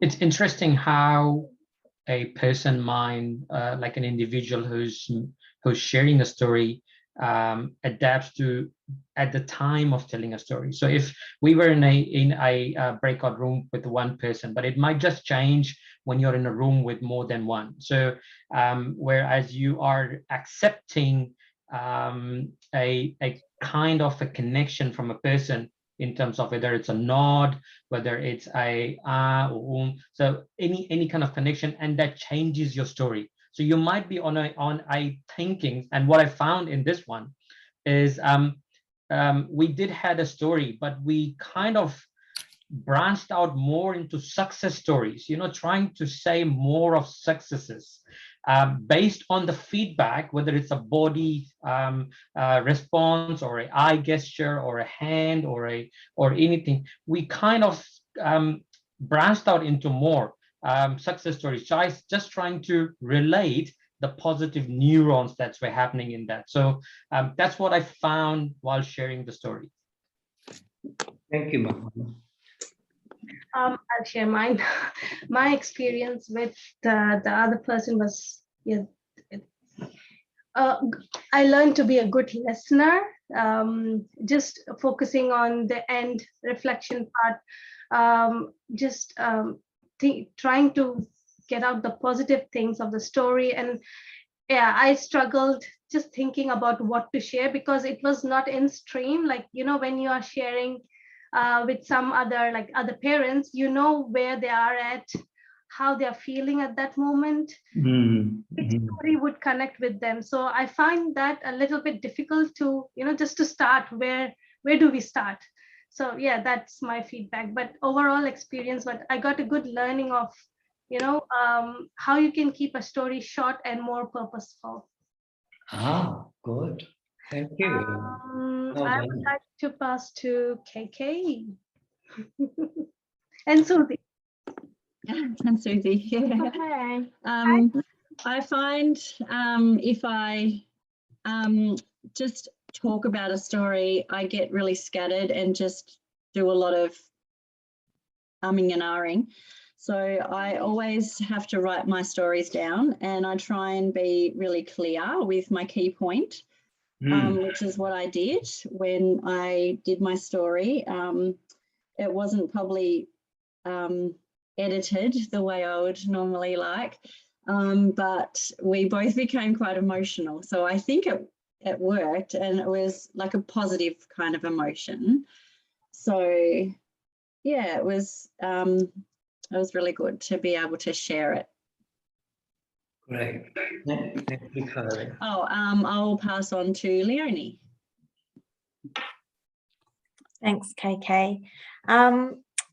I found this exercise really interesting, and I relate to Kylie and Claudine, where they said that they found it a little challenging. I think I woke up on the emotional side of the bed this morning, so I came into this thinking, oh gosh, how am I going to go with my emotions like very heightened? So the story that I actually wrote down, I didn't feel that I'd be able to get through it, so I didn't talk about it. I felt it was just a bit too much for me today. So I cheated a little bit, Ray, full disclosure, and I decided to share a story that I shared during facilitating the Now and Next program. So I was a little bit more comfortable talking about it. And it was a really interesting exercise, because normally when I tell the story, there's obviously a lot of faces looking back at me, and I don't really get, a huge amount of feedback on it. So being able to share the story with my beautiful listener one-on-one was a lovely experience. And it was also really interesting being hyper aware of the reaction and how it was being received, which I don't think you normally do when you're sharing something that's quite emotional. No, you don't. So that was a really interesting exercise in not just sharing something quite personal, but also focusing on the receiver's reaction to it. Yeah, it was a really lovely, although very emotional exercise. It is emotional, and it is very personal, and yeah, and it's that generosity of spirit to give of yourself and take that risk. Yeah, it is a risk. And Gail Sheehy, in her book Passages, says risk takers achieve well-being. So you could be on your way to well-being. Thanks, Ray.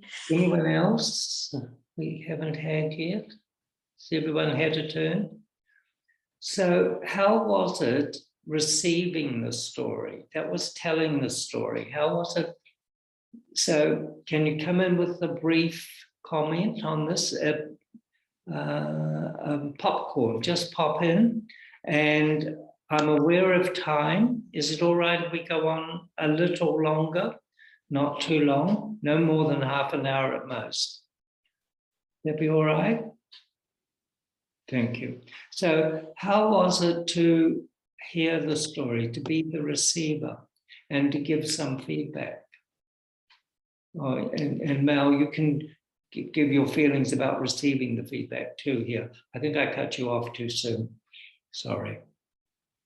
So would you like to start, Mello? Yeah, absolutely. And not at all, Ray. You didn't cut me off. In terms of receiving the feedback, it was different. It was wonderful because it was generally when I'm sharing the story, it's with a group of people, and I'm sharing it as part of either delivering content or adding to content. And in this case, it was, and so you move on to something else. And in this case, to receive the feedback so warmly and in a way that was shared that with gratitude. It was shared with gratitude, and so that was just beautiful to feel that there was thanks. There was you've helped me in terms of what I'm doing, and inspired. Yeah, it was really nice. Beautiful. Yeah. Thank you. Not at all. Thank you. Other comments? Pop in. I felt quite honoured, with the short story that was shared with me, and I don't think I had the words, but it is quite powerful, when other people, and very relatable as well, and probably not something people talk about enough. So I did feel very honoured. Great. Thank you. Yeah, I think it's a privilege when we get to sit and listen to people's stories, especially ones that evoke so much emotion in them. And it's not just a surface story, but they go a little bit deeper, and you start to see that vulnerability and possibly some of the pain felt at the time, hurt. And it's very, as Claudine said, very relatable, and it evoked emotion in me.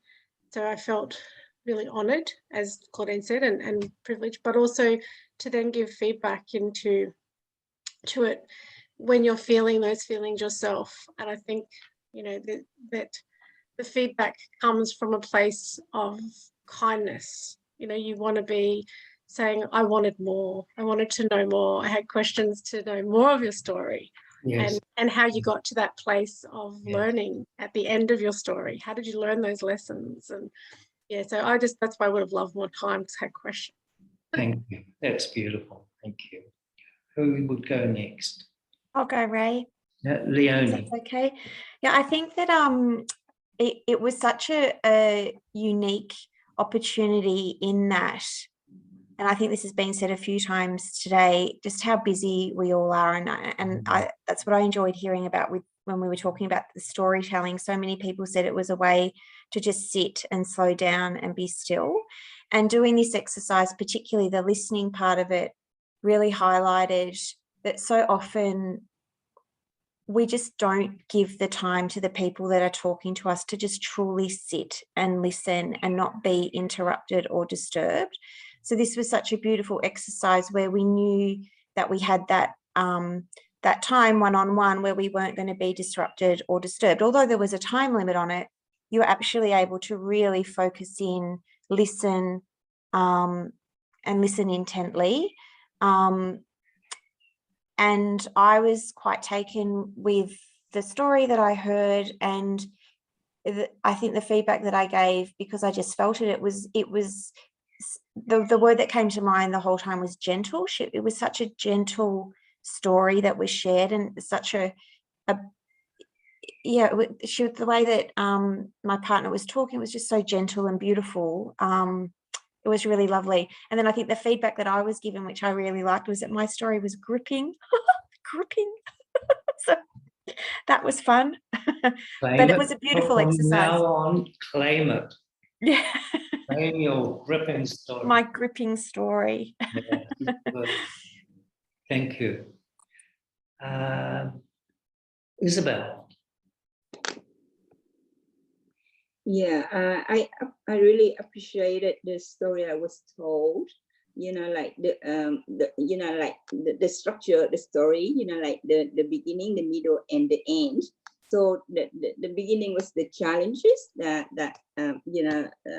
the challenges, and then the middle was the learning, the process of learning, and the end is the achievement and success. Lovely. Thanks. KK?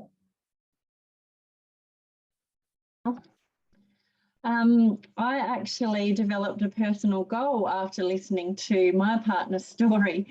I thought it was so good that I would be able to use it.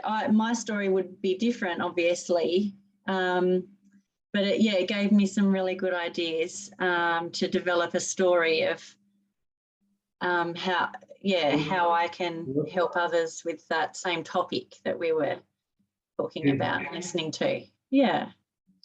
Beautiful. Thank you. Well done to yourself. Pardon me. You can call me Wadzi. Wadzi. Anyway, for me, it was actually nice hearing from my partner his story. It actually encouraged me to keep going, to keep pushing. Good. And from the way he presented, it also challenged me to add some structure to my story, at least that I can always have in my mind to sort of guide me on what I need to say next. Lovely. Thank you. Heather, have you had a turn? Yeah, I would say that for me, I found it like I'm a bit of a chatter, as anyone who knows me knows. So listening for without interrupting at the beginning, you know, is a challenge for me. But I think what it made me do is that because I naturally just want to connect with all the things that is being said. So I relate, and it sort of gives you that chance to just relate to that person. So afterwards, we had a really nice discussion because I wanted to know, I think like Kylie said, I wanted to know more, I wanted to dig deeper. So That's success. yeah. Good. Norman? Can I also add, Ray, just as a listener, what I really loved about what was shared for me with me from my partner was the difficulty actually became a positive, so the difficulty was shared, but went on to explain the change and the application of something that then was not only a for want of a better description, a coping mechanism, but then became something that actually supported everyone in the family. And it was just helped me reconnect with that concept also. So that was another beautiful aspect that I was able to get from a story being shared with me. It helped me reconnect with elements and reminded me of aspects of my own story and my own journey. Great. Thank you, Mello. Thank you. Irma, how was it for you receiving feedback and giving feedback? Was that to Aram? You're just on mute, lovely. Oh, sorry. I heard it as Emma and I was like, was it Emma? For me, it was, I felt empathetic. I felt the story was real. When I heard the story, I felt that the challenges were real and I connected to those challenges. And I felt, you know, these things happen.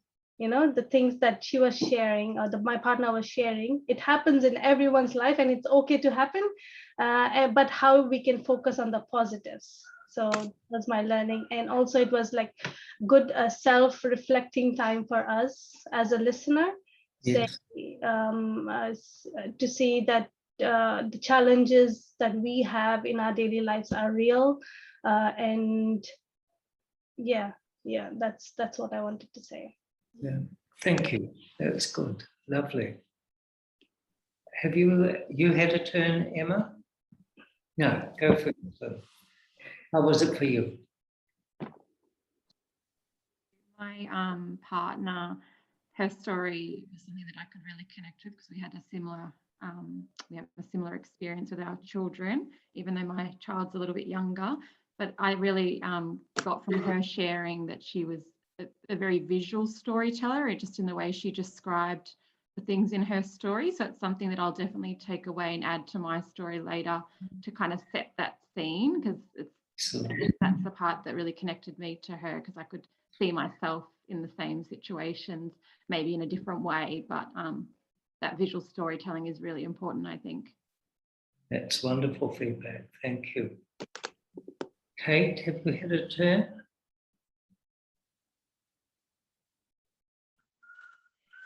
yes, I felt a real connectedness, and I felt as though it was very real, and I wanted to know more about it, and it was really lovely to be in that situation.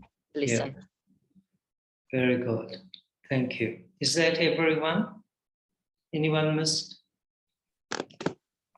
I'll add my last one. Okay, Michelle. Yeah, I echo what Leonie said. I felt it was just such a gift to have that permission and that space to listen, to have nothing else on me to do or no other interruptions, but to just listen, and how much more I got from being in that space. Like, it was a real lesson, a learning for me that sometimes we think we're listening, we're not trying to interrupt, and we think we're listening, but maybe we could improve on that listening space even more to really hear the story. And I really appreciated that. I felt that was a real gift to have that moment. Yeah. That's a really valuable comment. Thank you.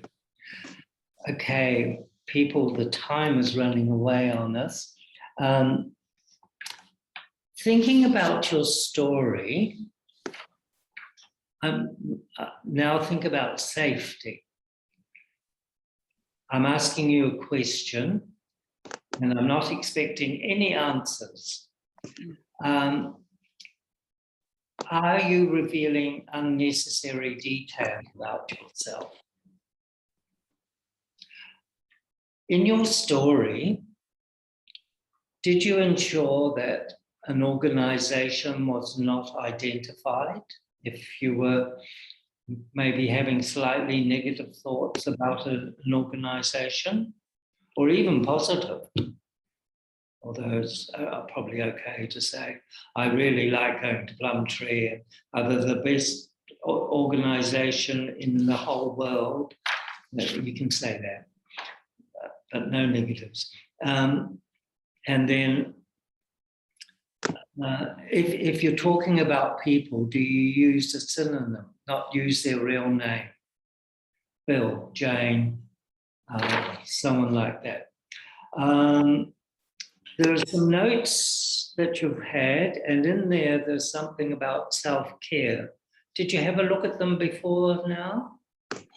Was there any of them that you thought you could use, or did you think some of them were just codswallop, just rubbish? Codswallop was my first mother-in-law's. I've had two mother-in-laws. My first mother-in-law's expression, codswallop, rubbish.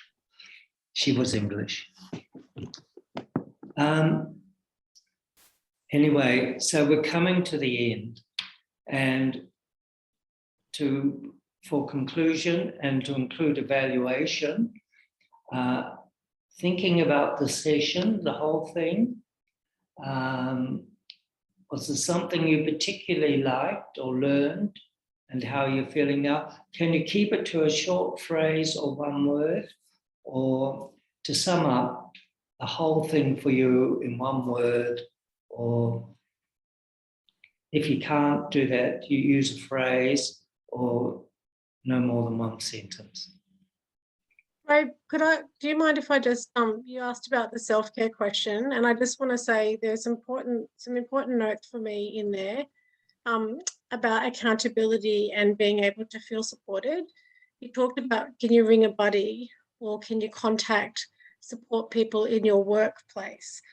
Talk about things. Sometimes we were all talking today, and I heard some people got triggered in telling their story or listening to another person's story. And sometimes we do come across people that share their story with us that really trigger us. And I think we need to be able to debrief with somebody.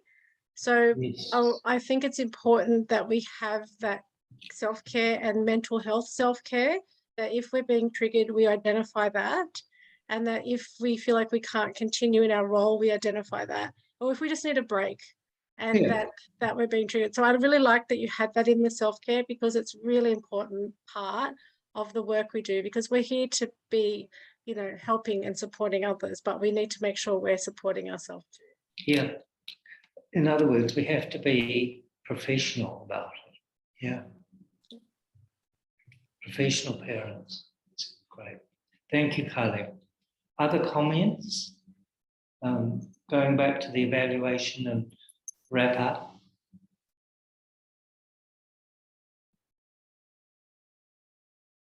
Who would like to go first? Ray, just on a wrap up, I'd like to say thank you. I think the word that springs to mind is, or two words, conscious awareness, and having a greater conscious awareness of the story I'm sharing and its value. Yeah, there was many elements about of the workshop today that were absolutely fantastic. But yeah, if we're just summing it up, is that awareness. Lovely, lovely. Yeah. Thank you, Mello. Thank you. My word that I had, Ray, is permission. And what that means for me is that, and this is, I guess, a bit of a story in itself, but the way that I was brought up was that you just get on with it. You don't talk about it. Yeah. So for me, learning to share my stories and also being comfortable in listening to other people's stories that are quite vulnerable has been incredibly eye-opening and such a huge lesson for me, obviously positive, and can see how important it is to have that vulnerability to share our stories. And I loved what you said early in the course, where the greatest, you said something about connection. I've written it down somewhere now in my notes, but that really resonated. So this course has definitely given the permission that it is okay to share these stories with others, more than okay to share. It's important to, and to receive them as well. A beautiful statement, Leonie. Thank you. Kylie, I'll go around and ask people. Kylie, wrap up statement. That's me, not KK. Yep, KK's gone. I think the power of storytelling was really shown to us in this, Ray, and and the accountability of what storytelling can do and how powerful. And I love that you said there's the short versions and the long versions. That was important.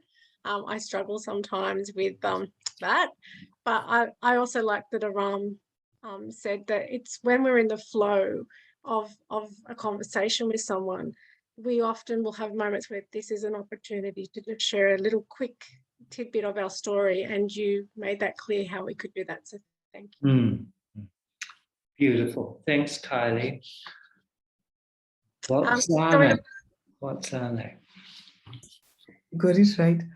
So for me, through Leonie's experience, I got to learn that it's actually okay to be vulnerable. And Ray, with you mentioning that by being vulnerable, you can actually reach that sense of well-being. So it's also something that I'll also bear in mind, because at times you put in filters because you fear that maybe if you become too vulnerable, you might appear as weak. And I've just learned that it's actually okay. Thank you. Beautiful. Thank you. Claudine. Thank you. And yeah, just I can really relate to what Danny has just said. And to some extent, I actually feel like I've just come out of a therapy session, that I've just got something off my chest. Good. I feel a little tired afterwards, like after sharing that. And sorry, what I did feel when I was sharing my story, it was a bit overwhelming, and I was like, I didn't know how it was going to be received, and the feedback I got made me feel a lot better about it, and I just love that we got the opportunity to do that, and now I feel more comfortable in how I could frame a story better. And I think sometimes I give all of the focus on the detail, but forgot about the so what, or the ending and the wrap up, and maybe putting a nicer spin on it.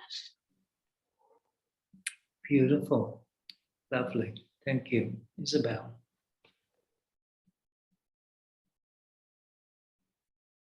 can't hear you. Sorry. Unmute. Yes, so there's a lot of beautiful elements to storytelling, but I feel that storytelling on both ends are supported, encouraged, and enhancement, and in the learning of it. Great, thank you so much. Michelle. Okay. I focused on that idea of that keyword, and the thing that came to me was value, and it was twofold. It's like the real value of storytelling, just for background, culture, sharing our lives, just that is a big broad concept of storytelling, how valuable it is, and how we often in society might not recognize the value, and then taking it down to my stories are important and valuable, you know, and it's okay to share them, and I have a right to be heard, as does everybody's. Everybody's stories are valuable and need to be shared, and so that word value to me kind of encompassed that whole feeling. Stunning, thank you, thank you. Heather. Thank you, Ray. I love the way that you facilitate sessions. So I feel like I learn not just from you, but from everyone in the group, which is great. I think probably you don't necessarily know you're learning in a sense, but just feels like a fun chat and sharing. But it was wonderful. And I have to say, for me, one of the things I also agree with Leonie around that quote around storytelling and sharing encourages life enhancing relationships. I think that was really powerful. But also when you mentioned the link to Aristotle and the fact that storytelling is such a timeless thing, and it made me think back about the historical context of storytelling and how our stories today, how they're going to be viewed by future generations as well. And you know how it's important for us to keep telling stories. As I love to listen to stories of, say, people who've been through World War II and other things, it's just the fact that everywhere in life uses stories. I think that was really powerful. Great, thank you so much. Aaron. Yeah, for me today, the takeaway was the role of the listener, how we can make the people who shared the story, make them feel safe, that they shared it with the right person at the right time, just with the nod, giving them a nod, or you know, just the feedback part. I've never tried that, you know, giving feedback after a story was shared. So that was really helpful. I think I'm going to use that whenever I'm sharing stories. Yeah. Thank you. And Emma. make it more purposeful. Okay, thank you. Emma. Yeah, I think for me, the standout was just seeing that the benefits of storytelling are twofold. So it's not just about us sharing our story with them and what they'll get from it, but it's also what it does for us as the storyteller. You know, Claudine said that it was kind of like therapy for her to be able to share that experience with others. And I think when you see how people are responding to your story as well, and you know it's benefiting them, you still get that reward back as well from knowing you're doing something to help other people. Wonderful, thank you. Kate.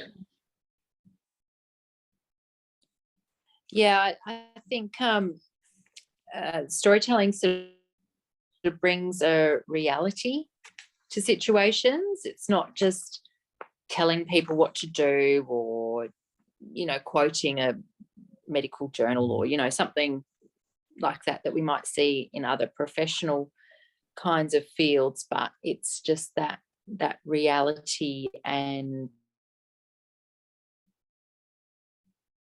vulnerability as well. And also I think I mentioned the sense that you're not alone, and having that connectedness with others who are going through it.